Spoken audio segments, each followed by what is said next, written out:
Bonsoir à toutes et à tous. À la une de l'actualité ce soir, le dialogue épais en Afrique de l'Ouest. Le cardinal Pietro Parolin, reçu par le ministre des Affaires étrangères Olusegun Wadjadi Bakari, s'est entretenu avec le secrétaire d'État du Vatican en visite à Cotonou. L'audience a permis de réaffirmer la qualité exceptionnelle des relations bilatérales et de souligner le rôle du Bénin dans la stabilité régionale. Célébration de la journée mondiale du souvenir des victimes des accidents de la route, le Centre national de sécurité routière a rendu hommage aux personnes qui ont perdu la vie sur les routes et a rappelé l'urgence de prévenir des accidents qui font encore plus d'1 millier de victimes chaque année au Bénin. Et puis visite du terrain du ministre conseiller chargé de la défense et de la sécurité Rachidi Guadamassi est allé constater le niveau d'avancement des différents chantiers ouverts sous la rupture dans le département de la Takora, de la cité administrative. Au bloc de dortoir du lycée militaire de jeunes filles Général Mathieu Kérékou de Natitengu, aucun chantier n'a été occulté par Rachidi Guadamassi. Voilà pour vous le sommaire. Bienvenue au journal. Le Centre national de sécurité routière en prélude à la commémoration de la journée mondiale du souvenir des victimes annoncée pour se tenir dimanche à Dassazuma a réuni vendredi dernier à Cotonou, familles de victimes, autorités et acteurs de la sécurité routière. C'est un rassemblement pour honorer la mémoire de ceux qui ont perdu la vie sur nos routes et rappeler l'urgence de prévenir des accidents qui font encore plus d'1 millier de victimes chaque année au Bénin. La cérémonie s'est déroulée sur le terrain du centre EYA. Reportage. C'est un moment de recueillement. Ici, familles endeuillées, acteurs de la sécurité routière et citoyens solidaires se retrouvent pour raviver la flamme du souvenir en mémoire des victimes des accidents de la route. En prélude à la commémoration officielle portée par les Nations Unies et l'Union africaine chaque troisième dimanche du mois de novembre, c'est le terrain du centre EYA qui accueille les hommages rendus aux victimes. C'est une occasion qui est choisie pour rappeler à ceux qui sont là qu'un jour, ils ont certainement perdu quelqu'un pour raison d'accident de la route et qu'il est nécessaire qu'on puisse changer le comportement et on puisse respecter le code de la route pour éliminer ou diminuer cette mortalité routière. Un hommage symbolique avant les manifestations officielles annoncées pour le dimanche 16 novembre à Dassazomé. La nation entière s'apprête ainsi à se recueillir devant la mémoire de ceux qui sont morts par accident sur les axes routiers. Et je profite pour inviter tous les Béninois qui seront dans les environs, tous les organismes qui seront dans les environs, de se joindre à nous à Dassa pour qu'on se rappelle des victimes. Et cette fois-ci encore, l'événement important, c'est que la Charte africaine pour la sécurité routière, qui existe depuis un moment, n'est pas entrée en vigueur parce que dans la règle, il faut 15 pays qui ratifient la Charte.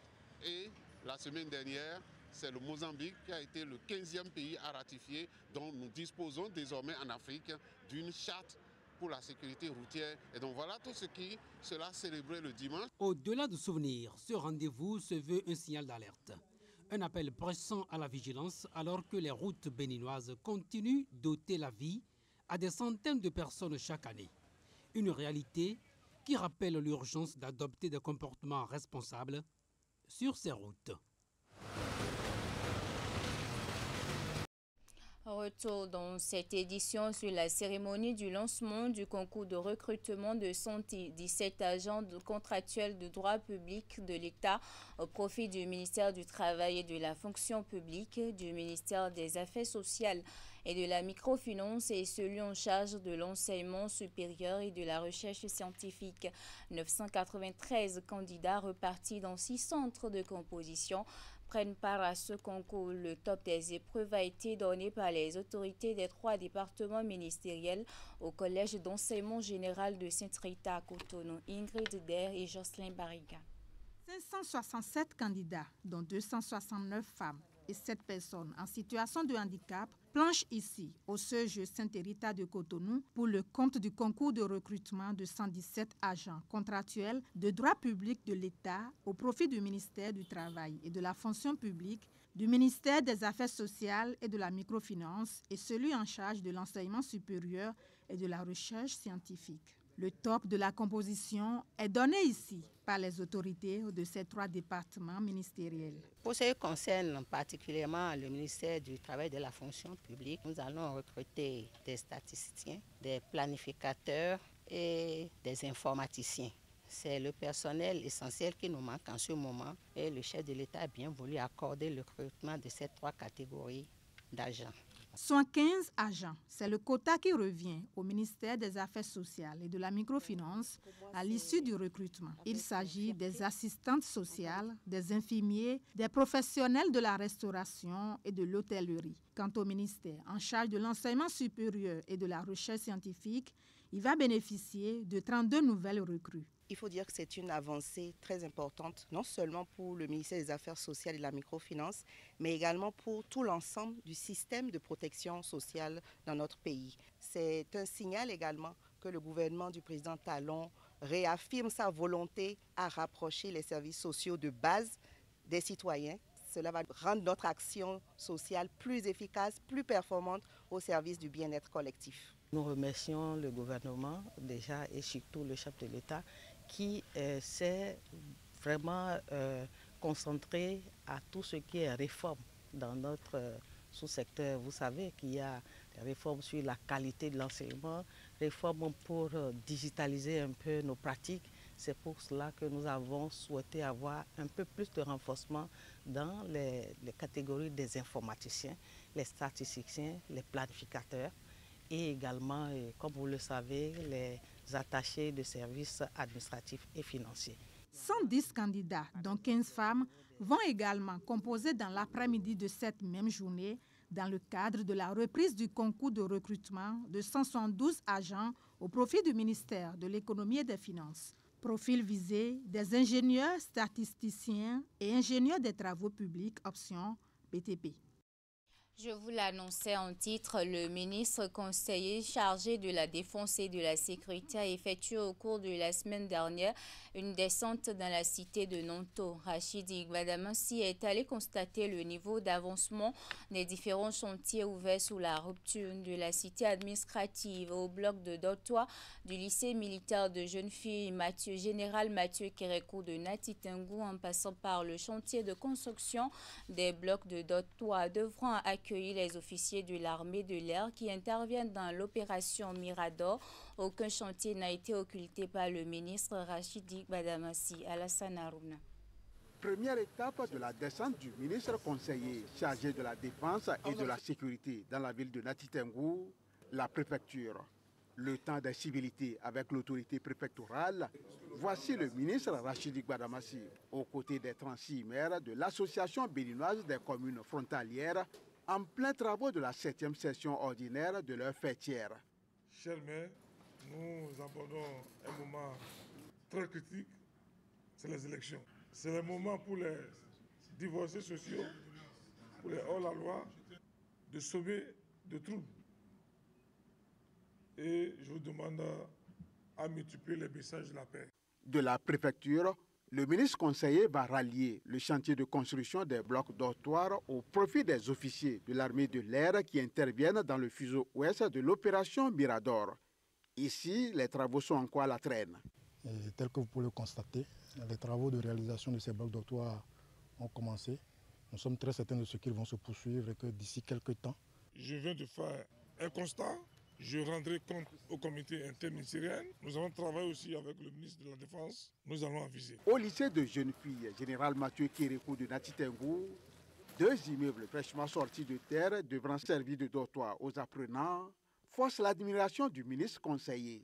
Dans le groupe de mots, le vocabulaire éléphant blanc n'existe pas chez le président Patrice Talon.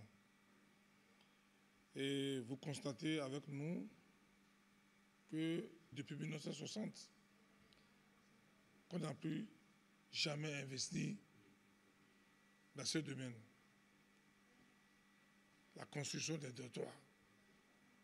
Et je pense que ce qui se fait présentement, c'est de l'apothéose. Et c'est à l'actif du président de la République. Dernière étape du périple du ministre conseiller dans la ville de Nati Tengou, la cité administrative.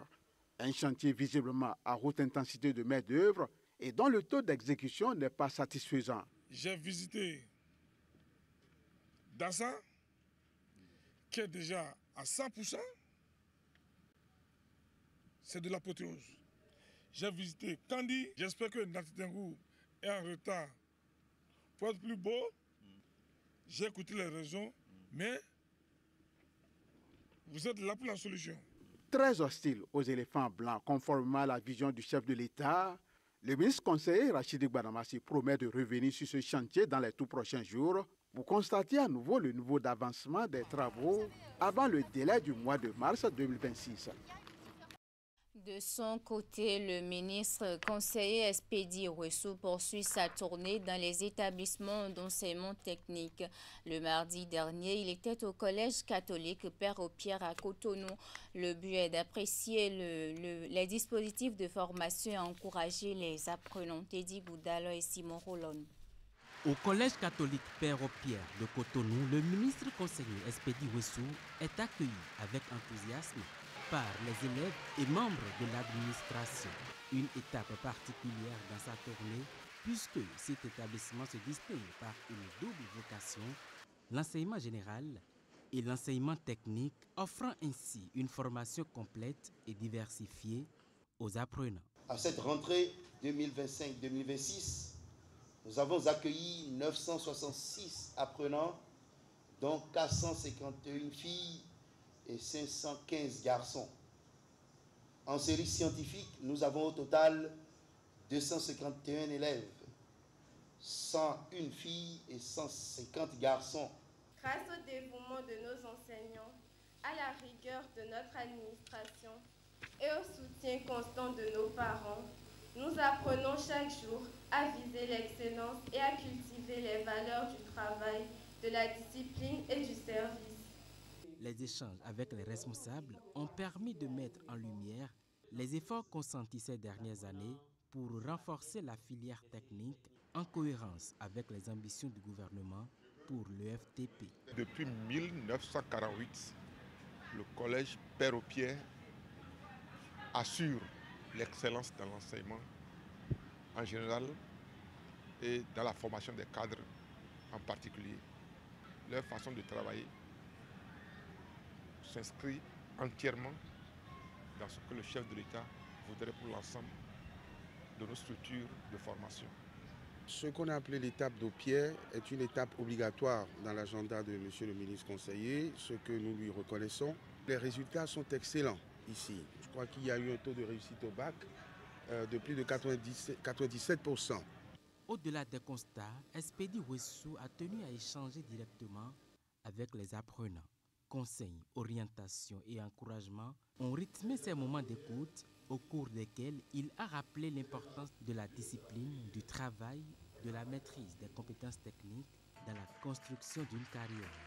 Une rencontre qui, pour de nombreux jeunes, résonne comme une invitation à croire davantage à leur avenir professionnel. Clap de fin du village du cinquantenaire de la CEDEAO à Cotonou. C'était à l'occasion d'une soirée culturelle marquée par des prestations artistiques et culturelles pour montrer qu'en dehors des institutions et des séminaires, l'idéal et les valeurs de la CEDEAO s'expriment aussi à travers la culture africaine. Virgile Arodéon et Jocelyn Barika. À travers des tableaux artistiques et culturels diversifiés présentés par des troupes venues du Niger, du Togo, du Nigeria et du Cap-Vert pour ne citer que ces pays, l'émotion dans la salle était palpable. Mais il y a eu aussi en apothéose la talentueuse Anna Fambo et l'irrésistible Fatih sur scène, sans oublier le fameux intermède de l'humoriste à haute autorité. Alors que les rideaux tombent sur le village du cinquantenaire, la CEDEAO démontre encore une fois à travers la diversité des tableaux de cette soirée culturelle que le brassage des cultures est un passage obligatoire vers l'intégration. Nous avons tous vibré aux couleurs de nos traditions, aux sonorités héritées de nos ancêtres, aux cadences modernes qui traduisent l'énergie de notre jeunesse. Nous avons retrouvé dans les chants mandingues, Yoruba, Ewe, Peul, Aoussa, Fon, Bété, Bijogo et tant d'autres, des racines communes.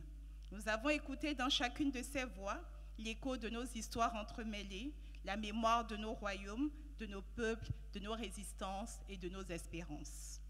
Les dirigeants de l'organisation sous-régionale ont compris et ne manquent aucune occasion de le prouver que la culture n'est pas un simple accompagnement de la politique et de l'économie, mais le socle sur lequel se construisent la paix, la stabilité et l'intégration. En cette occasion où la CEDEAO rend hommage à un demi-siècle de construction régionale, les personnalités qui, de par leur engagement, vision et action, ont incarné les valeurs de cette organisation, ont été honorées. Les honneurs que nous décernons aujourd'hui sont le sceau d'une profonde affection et d'un respect infini. Ils ne sont qu'un geste, ils sont l'empreinte indélébile de leur action dans notre histoire commune. Ces distinctions magnifient leur contribution inestimable. Il ne s'agit pas seulement de construire l'intégration africaine dans les faits, ils l'ont aussi insufflé dans nos cœurs et gravé dans notre conscience collective. Une distinction spéciale a été décernée à Amadou Diong pour le leadership d'impact dont il a fait montre durant son séjour au Bénin. Le village du cinquantenaire de la CEDEAO se referme donc et les initiateurs nourrissent le vœu d'une organisation sous-régionale encore plus forte de sa jeunesse et de ses initiatives d'unité au cours des 50 prochaines années. En image à présent, le ministre des Affaires étrangères Olusegun Ajadi Bakari a reçu le samedi 15 novembre 2025 le secrétaire d'État du Vatican, le cardinal Pietro Parolin. Il est à Cotonou dans le cadre de la consécration de Monseigneur béninois Éric Sovi-Guidi, nonce apostolique auprès du Burkina Faso et du Niger en août 2025 par Léon XIV. Au cours de leur discussion, le ministre des Affaires étrangères a exprimé la considération du Bénin pour la qualité exceptionnelle du dialogue bilatéral avec le Vatican fondé sur le respect mutuel, l'humanisme et une longue tradition de coopération. Il a souligné que la présence de son éminence, le cardinal Parolin, témoigne de l'attention constante du Vatican à l'égard de l'Afrique de l'Ouest et du Bénin en particulier. Le chef de la diplomatie béninoise a aussi rappelé que l'engagement du Monseigneur Sovi-Guidi contribuera à renforcer les passerelles entre Église et État au service de la paix, de la stabilité et du bien commun au Burkina Faso et au Niger. Autre volet de l'actualité, remise de proclameurs et de acclameurs aux églises qualifiées dans le cadre de la campagne Bénin Écoute 60 organisée par l'Alliance biblique du Bénin. Ces appareils permettront notamment aux églises d'écouter et de diffuser la parole de Dieu. La cérémonie de distribution de ces équipements s'est déroulée le vendredi dernier au siège de l'Alliance à Cotonou. Ouliat Sanoussi, Henri Ganti. Plus d'une centaine de groupes d'églises qualifiés dans le cadre de la campagne Bénin Écoute 60 déroulée en 2 phases reçoivent ici des proclameurs, la Bible audio en 4 langues, français, Fon, Adja et Idacha. 77 autres églises sélectionnées reçoivent quant à elles des acclameurs. Une initiative de l'Alliance biblique du Bénin qui vise des objectifs. Les appareils proclameurs et acclameurs ne sont pas de simples gadgets électroniques. Ils sont des pôles de diffusion de la parole qui sauve, la parole qui résiste à la tentation, la parole qui guérit, la parole qui élève, la parole qui donne l'emploi, la parole qui est la solution à tous nos problèmes, qui transforme nos cœurs. Hommes et femmes ont fait des témoignages poignants à travers l'écoute de la parole de Dieu. Occasion pour les responsables de l'Alliance de féliciter les églises qui ont réussi à se qualifier et dont l'engagement dans l'écoute et le partage est exemplaire. Chers lauréats, recevez ces appareils non seulement comme une récompense, mais comme une responsabilité. C'est maintenant que l'écoute commence et commence vraiment. L'Alliance biblique du Bénin est soutenue dans cette action par plusieurs partenaires et des parrains. Saluant l'initiative, tous croient fortement à l'impact de la parole de Dieu. La vie désormais et la mort de ce programme, c'est dans vos mains. Ce qui me réjouit, c'est le fait que les objectifs sont vraiment atteints. Et tout simplement vous encourager pour tout ce que vous faites. Nous autres serons disponibles pour que la parole de Dieu puisse atteindre tous les hommes. La cérémonie est également marquée par le lancement d'une autre campagne dénommée Bible Audio Concours, BAC, et du mois de la Bible pour la promotion de la parole de Dieu. C'est le lieu pour faire un appel à la mobilisation de fonds pour soutenir la mission et la promotion de la Bible à prix réduit. Et pour finir cette édition, retenez que OneXBet et la Fédération béninoise de football sont désormais liés par un partenariat. C'est un partenariat qui s'est concrétisé par un nom important de l'opérateur à l'endroit des Guépards du Bénin. Il s'agit d'un bus officiellement remis à la Fédération ce vendredi 14 novembre 2025 lors d'une cérémonie à Cotonou. Esther Tofa pour les précisions. Le partenariat entre la Fédération béninoise de football et OneXBet prend une dimension visible et tangible. C'est à travers la remise de ce bus à l'effigie des Guépards que l'opérateur concrétise son engagement aux côtés de la sélection nationale. Chez OneXBet, nous croyons fermement que le sport est bien plus qu'un simple divertissement. Chez OneXBet, le sport est une école de discipline, de courage et d'unité. C'est aussi un puissant vecteur de cohésion et de fierté nationale. Je pense que vous serez d'accord avec moi. À travers ce geste que nous allons faire aujourd'hui, nous souhaitons accompagner la fédération et les joueurs dans leurs efforts pour hisser au plus haut les beaux couleurs de notre pays, le Bénin. Ce bus, bien au-delà qu'un simple moyen de transport, représente notre engagement concret à soutenir le sport béninois et bien sûr le football. C'est juste un début d'une grande chose. Cette action s'inscrit dans la vision globale parce que nous souhaitons promouvoir le sport local, accompagner les institutions nationales, mais aussi contribuer activement au développement socio-économique du pays. Un geste largement apprécié par le président de la FEBEFOOT. Je me réjouis de voir OneXBet remettre à la disposition de la FBF un nouveau bus destiné au déplacement de nos sélections nationales. Je tiens à remercier chaleureusement tous ceux qui ont contribué à la concrétisation de ce projet et je puis vous assurer que nous ferons un usage exemplaire. Je voudrais lancer un appel à l'endroit des autres partenaires et sponsors. Rejoignez-nous afin que nous puissions unir nos forces pour poursuivre le développement et le rayonnement du football béninois.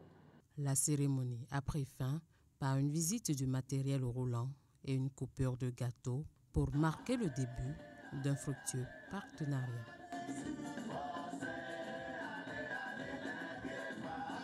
C'est la fin de cette édition. Merci pour votre aimable attention et bonne suite des programmes sur la 3.